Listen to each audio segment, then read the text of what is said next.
لا ما فيش ازمه ولا حاجه، هو الكابتن مجدي استضاف حد اهاني في القناه، والموضوع في التحقيق في القناه، بالاضافه ان انا تقدمت ببلاغ للنائب العام ضد اللاعب الارهابي اللي كان مستضيفه الكابتن مجدي، لكن الكابتن مجدي انا ما اشتكيتهوش، لكن القناه احنا عندنا قناه ومؤسسه ورئيس مجلس اداره محترمه بنرجع لها، والقرار اللي تقوله احنا ملتزمين بيه، ولكن على مستوى البلاغ والقضيه على اللاعب الارهابي اللي اتكلم، ولكن للاسف كابتن مجدي يؤخذ عليه انه كان لازم يطرده من الاستوديو، لكن الكابتن مجدي جراه في الكلام، وانا هنا في المؤتمر رحبت بالكابتن مجدي اكراما لاصحاب الدعوه. يعني متفق معاك؟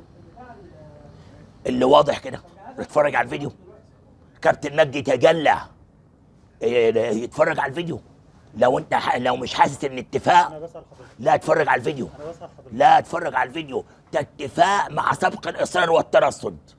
اه وفي فيديو في الفاصل الكابتن احمد فوزي